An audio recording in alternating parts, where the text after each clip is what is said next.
Me as a basketball player now compared to last year has changed tremendously. Purdue only had 2 guys last year who started every single game. And Zach Edey is not one of the 2. It was Braden Smith and Fletcher Lawyer. I thought Braden's freshman season was special. I thought we put too much pressure on him. And I thought he wore down as the season went on. Do you believe it? For just the second time ever, a 16 beats a 1. The FDU game, there's a lot of things you can take away from there, from missing shots to my turnovers to me not being what I wanted to be there. After the team got back to the hotel, Braden had some tears. He thought he failed Purdue. I think it clicked for him as we're walking as a family after the game, and got Purdue people trying to fight us. Like, the guy walks by, hits my hat off, your son's this, your son's that. Braden's like, man, these people like hate us. I'm like, well, buddy, let's get better. And you know, I think he took that. It was like ready, like, all right, I'm gonna prove these people wrong.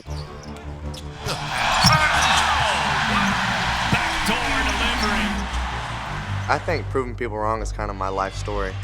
Braden Smith was a good player last year, but this year a different mentality.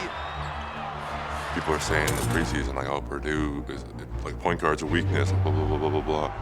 That's a perfect feed, the chemistry between Smith and Edey on full display. He'll tell me. I'm more comfortable now. I was more nervous in high school games. Like, this is what he's been waiting for his whole life. I think now that he proved last year that he could play at this level, and it turns into what can I do now? Now that it's part scoring. Smith got it. That's where he has grown so much from last year to this year. It's 2024. Point guard score now. We can't get where we want to go without Braden putting the ball in the basket. Braden Smith becoming an elite point guard is why I think Purdue is one of the favorites to win the national title. He's had a lot of people really count him out and doubt him just because of his size. Kind of takes it all, he remembers it all, and it really, really fuels him. He wants to show everyone that they're wrong. They're definitely wrong.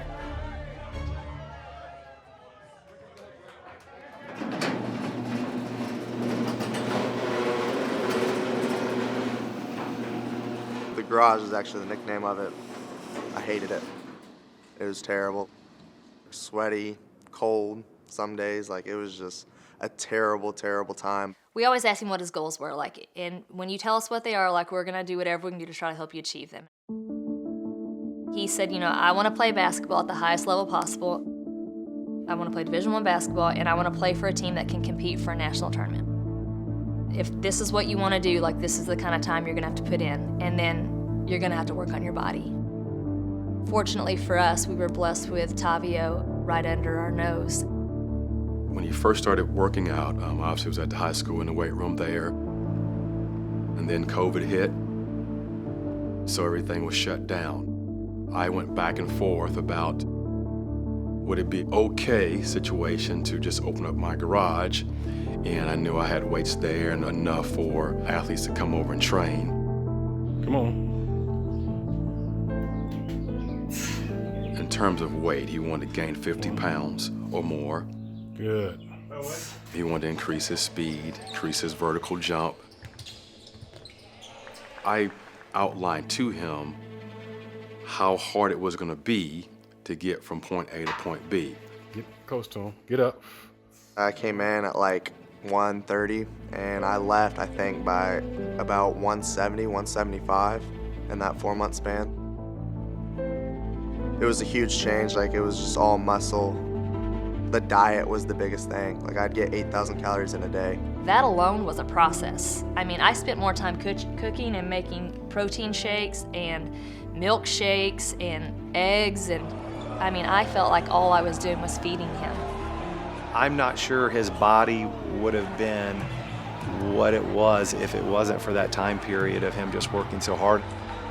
You see his body that comes back the next year and he's put on all this weight and it's all muscle, and it's just because his dedication in the weight room. One of the biggest things I think after we finished was the increase in confidence. Okay, I really believe even more that I can be a great player, that I can go to the next level.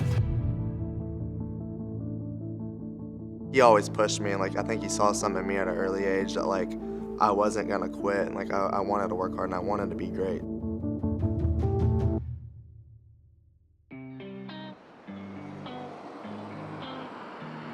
I was just talking with my high school teammates after one of our last couple weeks there. I just had a pair of shoes I didn't wear a lot. I really liked. I was a huge Puma guy. What are the odds of just leave it in there and Coach Sumter doesn't do nothing about it? When we come in as a new team, the kids really get to select their lockers. We actually had a freshman kid that made our junior varsity team last year that opened up that locker. There was a pair of shoes. I heard a bunch of eruption in the locker room that Braden had left some shoes.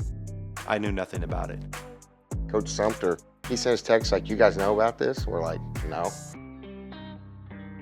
He takes great pride in Westfield. I think that he just wanted to leave a little something behind for whoever it was next. We are here to celebrate Braden Smith. Westfield will always be a big piece of who he is. Ladies and gentlemen, here he is, Indiana, Mr. Basketball. When they retired Braden's jersey, the amount of people that showed up just to be a part of it, to get his signature or to get a photo with him. I don't know if Braden truly realizes exactly how special it is yet. I think he will as he gets older, but we certainly realize how special it is, and it's not lost on us at all. We had to build a basketball tradition, which we're there now. But that always wasn't the case, and Braden Smith is an absolute huge part of that. You know, there's a lot of little kids running around Westfield right now that want to be the next Braden Smith.